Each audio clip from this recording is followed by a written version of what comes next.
안녕하세요. 오만사입니다.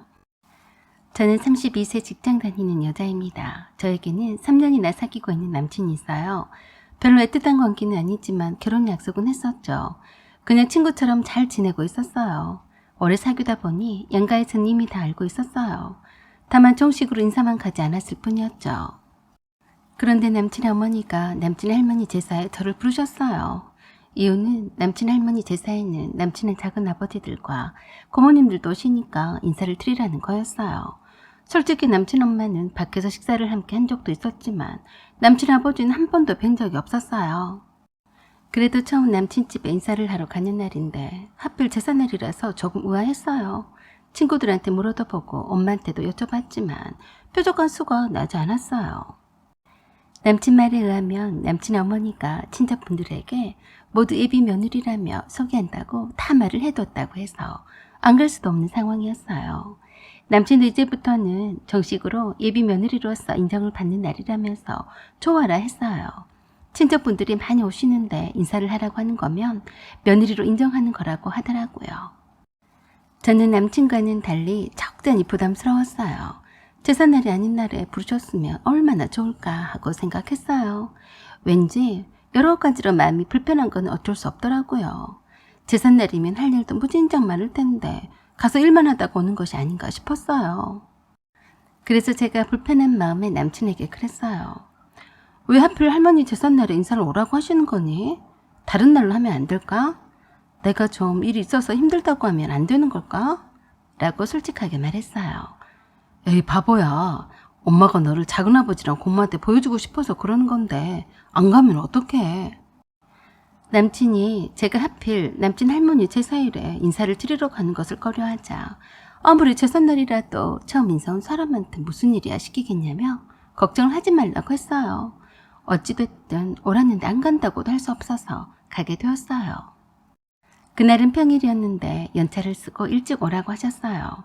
그래서 회사에 연차를 쓰고 저와 함께 남친 집으로 오전에 만나서 갔습니다. 이쁘게 잔뜩 차려입고 갔는데 어이없게도 남친 어머니가 혼자 계셨어요. 남친 아버지도 일이 있으셔서 출타 중이셨고요. 그래서 남친이 남친 엄마에게 그랬어요. 엄마, 아버지는 어디 가셨어요? 친구분이 불러서 나가셨다. 저녁에 작은아버지들 오실 때 들어오실 게야. 아니 그럼 저녁에 오라고 하지 왜 이렇게 일찍 오라고 했어요? 너는 그걸 말이라고 하고 자빠졌냐? 나도 며느리가 될 사람이 있는데 혼자서 제사 음식을 하란 말이냐? 네? 제사 음식을 하라고요? 저도 그 말씀에는 놀랐어요. 역시나 남친 어머니가 겸사겸사해서 제사 음식도 와서 도와주고 인사도 하고 가라는 의미로 부르셨더라고요. 내가 미연이를 처음 본 것도 아닌데 뭘 그러냐? 손님이라고 하기에는 그렇지 않니? 이미 내 며느리나 마찬가지인데 와서 도와주면 무슨 큰일이라도 나니? 엄마, 그래도 처음으로 인사를 오는 날인데 그래도 이건 아니죠. 미연이가 얼마나 불편하겠어요. 그리고 미연이는 이런 거 해본 적도 없어요. 누가 처음부터 잘한 사람이 어디 있니? 미연아, 네가 이젠 우리 집 며느리나 마찬가지인데 이런 거 저런 거 격식 따지지 않아도 되는 거지? 아, 네, 그럼요, 어머니. 제가 어떻게 그렇게 웃으시면서 하시는 말씀에 아니라고 하겠어요. 커봐라. 이렇게 결혼 전에도 자주 부대껴 봐야 금방 가족처럼 편해지는 거야. 미연아, 너도 이젠 이 집 가족이나 마찬가지니까 나 좀 도와줄 수 있지? 네, 뭘 도와드릴까요? 그 차림으로는 힘드니까 저녁 때 작은아버지랑 오시면 그때 갈아입고 내가 향란이가 집에서 입는 옷을 준비해뒀다. 그걸로 갈아입어라. 라고 하시면서 남친 여동생이 방으로 저를 데리고 가시더니 헐렁한 추리닝 바지와 티를 갈아입으라고 주셨어요. 아, 참 싫더라고요. 남친 어머니는 2번 정도 뵌 것밖에 없었고 그저 남친의 여자친구로서 인사를 드렸던 것뿐인데 이래도 되나 싶더라고요. 제가 남친한테 미쳐서 환장한 것도 아니고 별 아쉬울 것도 없는데 왜 이래야 하지? 란 생각이 들었어요. 솔직히 작정하고 일 시켜 잡수시려고 하는 것 같은데 이건 아니다 싶었어요. 하지만 일단 옷을 갈아입고 나왔어요. 그러자 저를 주방으로 부르셨어요. 산더미처럼 쌓여져 있는 음식 재료들이 저를 반기더라고요.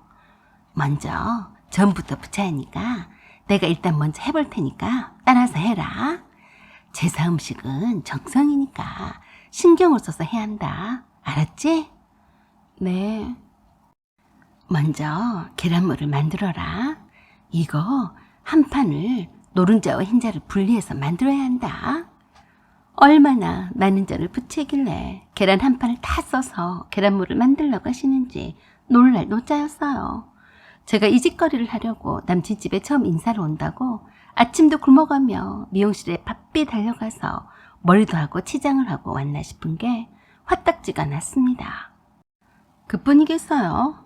지금 회사에서 중요한 프로젝트를 기획하는 중이라서 바빠서 연차 신청도 눈치를 보면서 어렵게 뺐는데 이게 말이 되냐고요.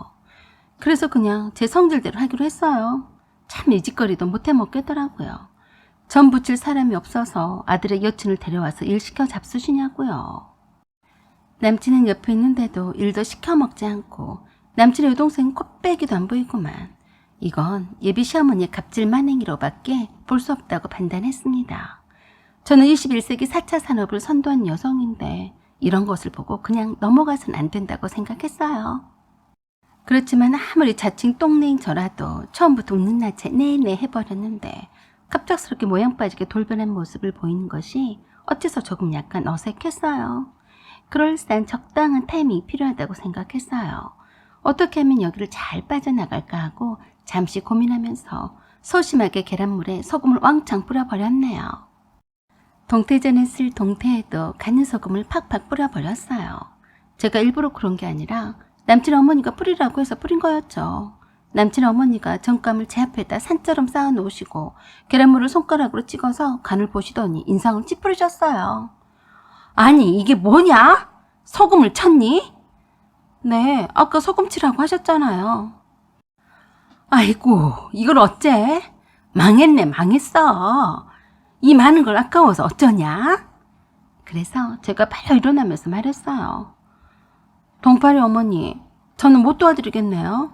차라리 혼자 사시는 게 제가 도와드리는 걸 거예요. 제가 인사를 드리러 왔지 제사 음식을 차리러 온 게 아니잖아요. 그냥 돈 주고 도우미 아줌마를 부르시는 걸 추천드릴게요. 그러자 그 말에 푸르르 화를 내더라고요. 너는 그 나이가 먹도록 전도 한번 못 붙여봤니? 말하는 것도 꼭 긴없이 하고 자빠졌냐? 아이고 이걸 어째? 저는 곧바로 방에 들어가서 옷을 다시 갈아입고 나왔더니 남친이 그랬어요. 그냥 가면 어떡해. 이왕 왔으니까 저녁 때 아버지랑 어른들 보고 가야지. 그렇지 않아도 얄미운 낯짝을 제 얼굴 가까이에 대고 말했어요. 그래서 제가 큰 소리로 남친 어머니가 들으라고 일부러 말했어요. 야, 그 기넘는 낯짝 저리 안 치우냐? 어떻게 이렇게 생긴 것도 모양 빠진가 했더니 다 이유가 있었구만. 그러자 남친이 저한테 더 다가와서 그랬어요. 야, 너 정신이 나갔냐? 왜 그래? 그 말에 폭발했어요. 네가 지금 나한테 미쳤다고 말하는 거니? 너야말로 미치지 않았냐? 어디 인사 오라고 사기쳐놓고 일 시켜 먹으려는 주제는 제정신이냐?